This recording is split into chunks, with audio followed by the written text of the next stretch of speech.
Hi, hope your day's been a good one so far. My name's Yao G. So I think it's fair to say that Season 2 of The Mandalorian has been a definite success. And on a personal level, I feel it's been a level up from Series 1, where Series 1 appealed to, in my opinion, mostly just Star Wars fans. I feel that Series 2, with its definite increase in quality of production, encompasses the chance of pulling in a new crowd of supporters to the series and appeals to a much wider audience. That being said, for us it's been great as the modding community has followed suit with this phenomenon, and specifically for this video in the form of Jedi Fallen Order, which in itself in the modding community has seen quite a resurgence in the past few months in terms of number of mods. It's almost daily now that there's a new mod being brought out for the game. So I thought it might be kind of cool to take a look at the Mandalorian mods that have become available recently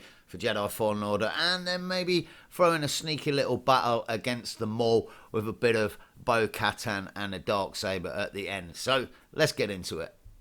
First up from the series then, the Mandalorian himself, Djarin, and made by the one and only alexpo. And to be fair, this is the base for all the mods that you'll see in this video. It looks absolutely stunning. I'd say the one thing that's only missing is the weapon on his back. But apart from that, the quality and the detail is phenomenal, especially the shine and the shimmer on all of the armor pieces of the Beskar armor. There's no voice mods for any of these Mandalorian mods, but there is the option of running the Cal voice changer from Killer Calf and possibly using the Stormtrooper Cal voice, which muffles it quite a bit, hence sounding like the head is within a helmet. Next up then, without a doubt, the most well-known Mandalorian of all time, and definitely the one that I grew up loving. Once fought dead in a Sarlacc pit and now reborn in the Mandalorian series. Yeah, the one and only Boba Fett. And I gotta tell you, even though it's just a skin over the alexpo mod, it does look pretty damn sweet, and it is pretty cool thinking you're Boba Fett running around in the Jedi Fallen Order universe.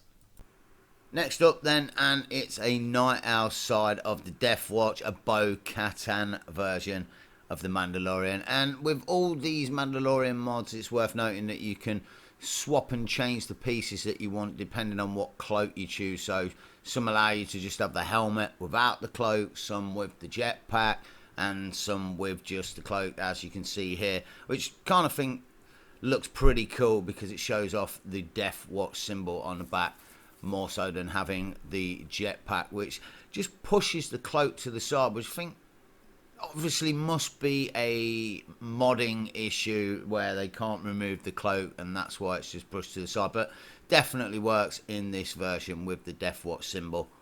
So the fourth mod, again, just cosmetic and just over the top of the alexpo mod, but I think it's pretty darn cool. I mean, it definitely complements the last mod in terms of being on the other side of Death Watch, encompassing a look of the Mandalorian super commandos that sided with Maul. And it's called the White Hand mod, and obviously because of the white hand on the helmet, but I really do like it. I mean, it's kind of a little wink and a nudge towards Echo's handprint on his armor, but obviously on a Mandalorian style one. One thing I would say as a reviewer though is it does seem to have a little bit of a pink hue. I would rather see a much darker red, but all in all, a pretty tasty little mod. So the final mod then, and even though it bears the same name according to the creator, has nothing to do with the Mandalorian Ravenger seen during the Battle of Balmoral, but does look in itself pretty darn cool. I quite like the green hue on the mask eye area there, and a darker red, which kind of should have been used, in my opinion, for the previous mod. But again, a really great looking mod. I love the weathered look on the metal of the armor. Really does work well. And I must mention at this point one final thing, and the main reason I think it's worth keeping your eye on these mods if it's your thing, because most of these mods are just cosmetic. There isn't a lot that can be done with Jedi Fallen Order in the modding scene up until now. Coming in the near future, according to alexpo, they're working on some code that's going to allow you to use the blaster, the jetpack, and a flamethrower. So that could be really, really cool. But I'd say that's for the future. I think for now, we should put a little bit of Katan through her paces with the darksaber up against them all. So let's get into that. So, just a bit of fun with this one then. Going to set it inside the Jedi temple. I guess we'll set it onto medium mode or size, so we've got a bit of space to move around. And I'm not going to use any force powers, just the saber and a bit of jumping. Let's see how well we can do. Bring it up.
Damn it, he threw his saber at me to kill me. I was going to have him, I'm sure of it. But a pretty tasty battle, to be fair.